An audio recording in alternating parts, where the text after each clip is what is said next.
ॐ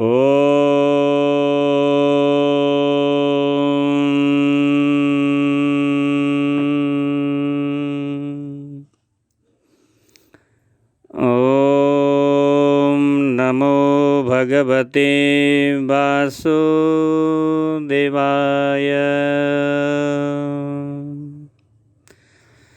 संस्कार Nepal TV YouTube च्यानललाई निहालेर बस्नुभएका सम्पूर्ण भक्त सज्जन महानुभावहरूप्रति हार्दिक ओमको नमन टक्र्याउँदछु, स्वीकारी बक्सिएला। यहाँहरू समक्ष चतुर्मासा अन्तर्गतमा श्रीमद् भागवत महापुराणको कथा रहस्यलाई लिएर उपस्थित हुने क्रममा म फेरि आज पनि उपस्थित भइसकेको छु। आज विशेष श्रीमद् भागवत महापुराण अन्तर्गतमा द्वितीय स्कन्धको पहिलो अध्याय हाम्रो कथाको श्रृङ्खलाबद्ध हिसाबले चाहिँ आजको दिन 20औं दिन रहेको छ। कथा रहस्यको हिसाबले 20औं अध्याय। यहाँहरूलाई आजको 20 दिनमा आज 20 दिनको दिनमा हामी कथा प्रसङ्ग अन्तर्गत जाँदाखेरिमा महाराज परीक्षित अहिले 7 दिनको दिनमा तक्षक नागले डसेर मर्न परोस् भन्ने श्रापबाट पीडित हुनुहुन्छ। ब्राह्मण कुमारको श्रापले पीडित भइराख्नुभएका महाराज परीक्षितले सुखदेव स्वामीसँग प्रश्न गर्नुभएको थियो कि मरणासन्न अवस्थामा रहेको व्यक्तिले गर्नुपर्ने काम र कर्तव्यको पहिचानको विषयमा बताइबक्स्योस् भन्नुभएको थियो। महाराज परीक्षितका विषयहरू सुनिसके पछाडि, प्रश्न सुने पछाडि सुखदेव स्वामीजीले भन्नुहुन्छ, महाराज परीक्षित, तपाईँको यो प्रश्न अत्यन्त उत्तम छ। यो केवल तपाईँको लागि मात्र नभएर सारा मानिसहरूको लागि कल्याण गर्ने प्रश्न रहेको छ। विषय तपाईँ हामीलाई पनि रहेको छ। तपाईँ हामीले पनि यस विषयमा चिन्तन गर्नुपर्ने कुरा छ। र महाराज परीक्षितको बहानामा सुखदेव स्वामीले तपाईँ हामीलाई पनि यस कथाको विषयमा प्रकाश पार्दै हुनुहुन्छ। त सुखदेवजी भन्नुहुन्छ, अतएव संसारमा रहेका कलियुगका सम्पूर्ण मानिसहरूले स्मरण गर्न योग्य जति कुरा छन् तिनमा यो सर्वश्रेष्ठ छ। यसै कारण आत्मज्ञानीहरू यो प्रश्नको अत्यन्त सम्मान गर्दछन्। हे राजेन्द्र, आत्मतत्त्व नजानेका अर्थात् आफ्नो जीवनको वास्तविक लाभ नबुझेका, घरको कामकाजमा सदा आसक्त रहने गृहस्थीहरूका लागि सुन्न योग्य हजारौँ कुराहरू छन्। यस्ता विषयहरूको समस्त जीवन, हे राजन, रातमा निन्द्रा अथवा स्त्रीसितको सहवासले र दिनमा धन कमाउने चेष्टाले तथा जहान बच्चाको लालन पोषणले नै बितेर जान्छ जिन्दगी।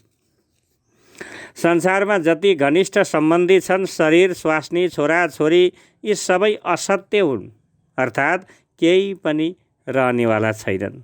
तथापि यो विषय मूढहरू यिनीहरूमा चाहिँ यसरी आसक्त भएका हुन्छन् कि आफ्ना बाबु बाजेको नाश भएको देख्दा देख्दै पनि यिनलाई चेतना हुँदैन, अर्थात् मेरा यी असत सम्बन्धी हुन्, यी नासिएर जाने हुन् भन्ने कुराहरू यिनीहरूले सोच्दैनन्।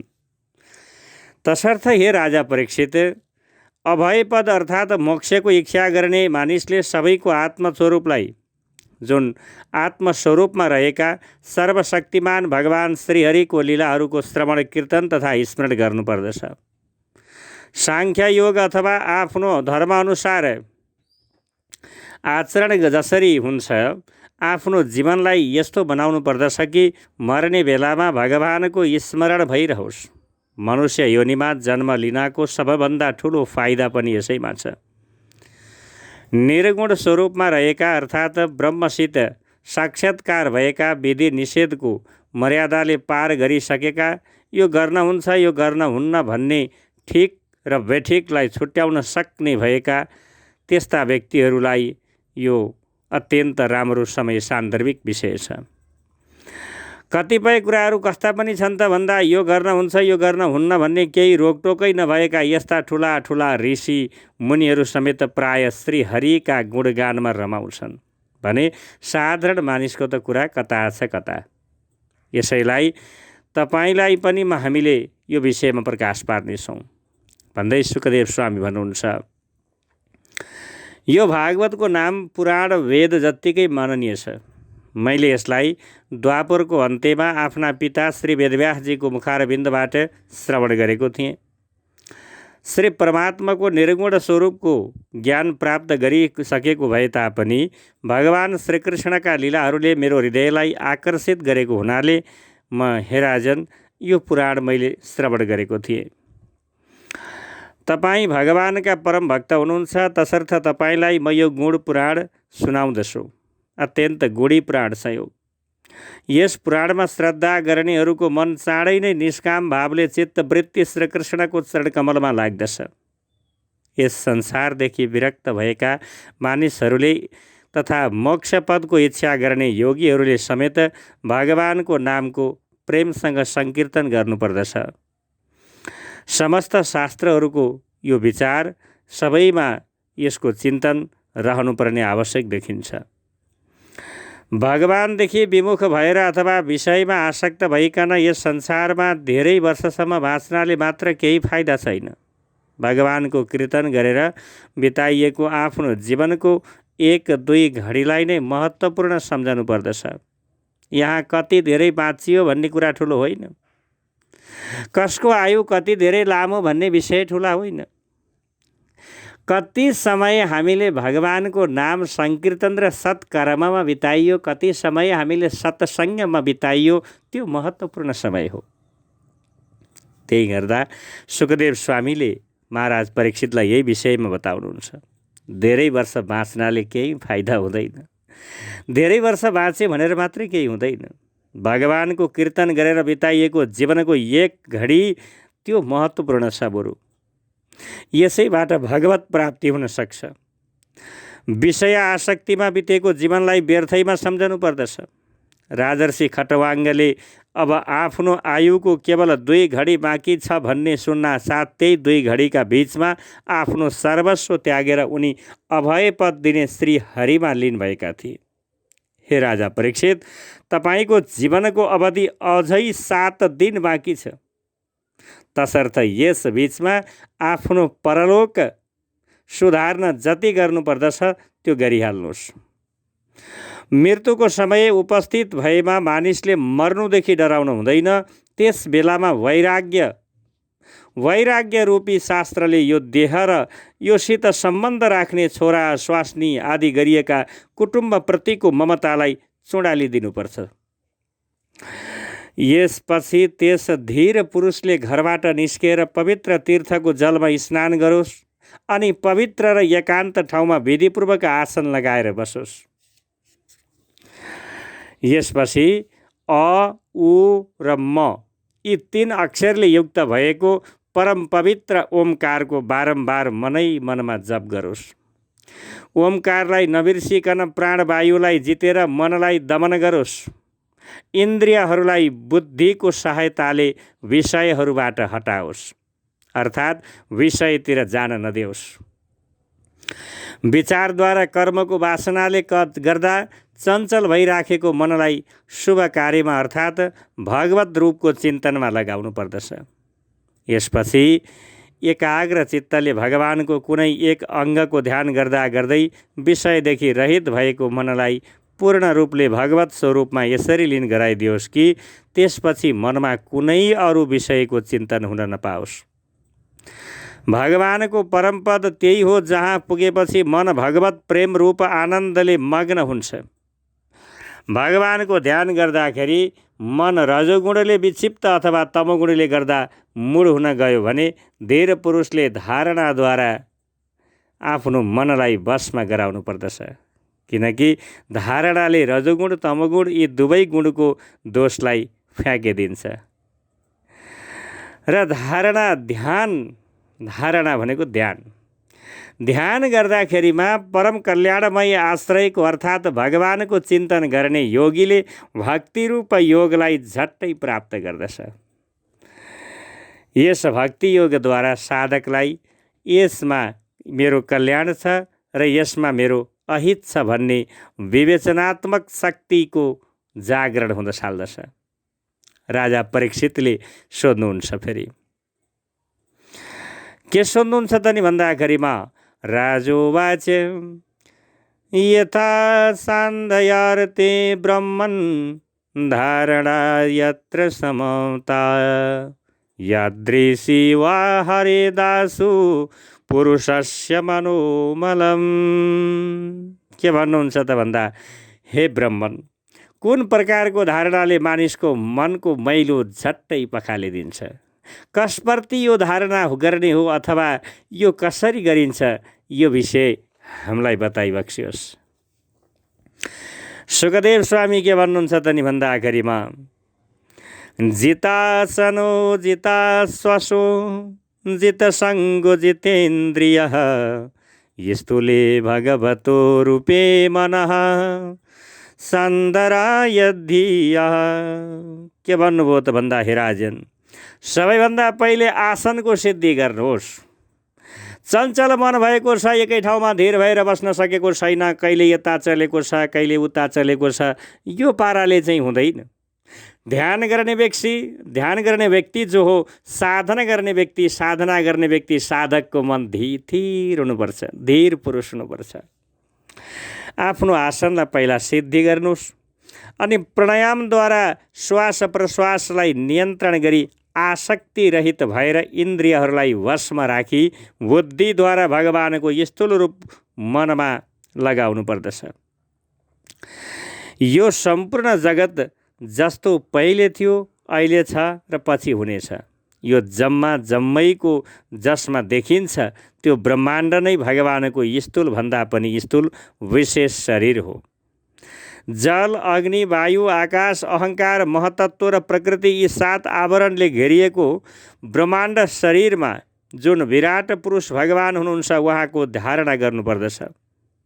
तत्त्वज्ञ विद्वानहरू उहाँको विराट रूपको यस प्रकारले वर्णन गर्दछन् कि भगवानको चरण पैतालालाई पातल भनिएको छ। त्यस्तै पार्ष्णी जुन कुर्कुच्चा भनेको चाहिँ परपदलाई भनिएको छ। पाउको अग्रभागलाई रसातल, त्यस्तै 2टा गोलीगाँठालाई महातल र 2टा पिँडौलालाई तलातल लोक मानिन्छ। हे महाराज, विश्वमूर्ति भगवानका घुँडालाई सुतल, तिघ्रालाई वितल, अतल र कम्मर मुनिको भागलाई भूतल र नाइटोलाई आकाश भन्दछन्। त्यस्तै आदि पुरुष परमात्माको छातीलाई सर्वलोक मानिएको छ, घाँटीलाई महरलोक, मुखलाई जनलोक, निधारलाई तपलोक भन्दछन्। 1000 शिर भएका भगवानको निधार नै सत्यलोक हो। इन्द्र आदि देवताहरू ती परम पुरुषका हात हुन्। दिशाहरू कान र शब्द श्रवण इन्द्रिय हुन्।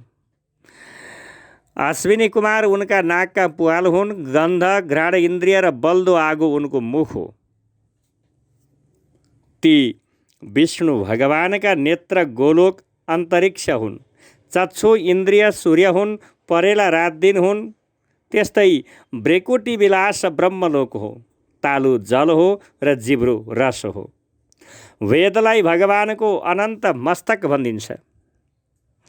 त्यस्तै भगवान यमलाई गिजा, सब प्रकारका स्नेहहरू दाँत हुन् र उहाँको जगनमोहिनी मायालाई मुस्कान भन्दछन्। यो अनन्त सृष्टि त्यही मायाको कटाक्ष विक्षेप दृष्टिपात हो। लज्जा उहाँको माथिल्लो ओठ र लोभ तल्लो ओठ हो। धर्म स्तन र पिठ्यौँ पाप हो। प्रजापति भगवानको मूत्रेन्द्रिय मित्रवारुण अण्डकोश हो। समुद्र उहाँको काखी र पहाडहरू हाड हुन्। हे राजन, विश्वमूर्ति विराट पुरुषका नाडी नदी हुन् र रुखहरू भनेका रौँहरू हुन्। परम प्रबल वायु श्वास हो। काल उहाँको चाल हो र गुण प्रवाह प्राणीहरूको संसार उहाँको क्रीडा हो। हे परीक्षित, बादल भगवानको केश हुन्। सन्ध्या समय सर्वव्यापक प्रभुको लुगा हो। त्यस्तै महात्माहरूले अव्यक्त मूल प्रकृतिलाई उहाँको हृदय र विकारहरूको खजना भएको जुन उहाँको मनलाई चन्द्रमा भनेका छन्। महतत्व सर्वात्मा भगवानको चित्त हो र रुद्र उहाँको अन्तस्करण हुन्। घोडा, खच्चर, हात्ती, ऊँट भगवानका नङ हुन्। वनमा रहने सबै प्रकारका पशुहरू उहाँका कम्मरमा स्थित हुन्छन्। चराहरूले उहाँको अद्भुत रचना कौशल हुन्। त्यस्तै स्वयम्भुव मनु उहाँको बुद्धि र मनुका सन्तान मानिसहरू उहाँका निवास स्थान हुन्। त्यसैले हामी सबैको हृदयमा भगवानको वास हुन्छ। गन्धर्व विद्याधर चारण अप्सराहरू उहाँका स्वर स्मरण शक्ति हुन्। दैत्यहरू उहाँका वीर्य हुन्। ब्राह्मण मुख, क्षत्रिय हात, वैश्य तिग्रा, शूद्र चरण हुन्। थरी थरीका देवताहरूको नामले हुने द्रव्यमय ठुला ठुला यज्ञको नाउँ इच्छा अनुसारको कर्म हो। त्यस्तै हे राजन, विराट भगवानको स्थूल शरीरको जुन स्वरूप हो त्यो सबै मैले तपाईँलाई सुनाएँ। मोक्षको इच्छा गर्ने बुद्धिद्वारा मनलाई यही स्थूल रूपमा स्थिर गर्नुपर्दछ, किनकि योभन्दा भिन्न अरू कुनै वस्तु नै छैन। जसरी सपना देख्ने मानिसले स्वप्न अवस्थामा स्वयं आफूलाई किसिम किसिमका पदार्थको रूपमा देख्दछ, त्यसै गरी बुद्धिका समस्त वृत्तिहरूद्वारा अनुभव हुने जति पदार्थ छन् ती सबै परमात्माकै स्वरूप हुन्। यसै कारणले सत्य स्वरूप आनन्द निधि उनै एक मात्र भगवानको भजन गर्नुपर्दछ। अरू कुनै वस्तुमा आसक्त हुनु हुँदैन, किनकि भगवान बाहेक अरूतिरको आसक्तिले आत्माको अधोपतन हुन जान्छ। हामी यस जगतमा भगवानको चिन्तन, भगवानको मनन, भगवानको कीर्तन गर्नको लागि कुनै समय त आवश्यकै पर्दैन। भोजन गर्दा, हिँड्दा, डुल्दा, गफ गर्दा, बस्दा, जहाँ जाँदा पनि भगवानको रामको नाम जप्न सकिन्छ, कृष्णको नाम जप्न सकिन्छ, हरिको नाम जप्न सकिन्छ। भगवानको नाम जप्नको लागि कुनै समय आवश्यक पर्दैन भन्दै अहिलेको लागि भने हामीहरू 20औं दिनबाट बिदा हुने बेला हुन लागेको छ। 21औं दिनमा अर्थात् श्रीमद् भागवत महापुराणको द्वितीय स्कन्धको द्वितीय अध्यायमा फेरि उपस्थित हुनेछौँ भन्दै अहिलेको लागि यहाँहरू माझबाट बिदा हुने बेला हुन लागेको छ। आज्ञा दिनुहोस्, बिदा हुन चाहन्छौँ। हरि ओम नारायण। पूर्णमदः पूर्णमिदं पूर्णात् पूर्णमुदच्यते पूर्णस्य पूर्णमादाय पूर्णमेवावशिष्यते। ओम शान्तिः शान्तिः शान्तिः।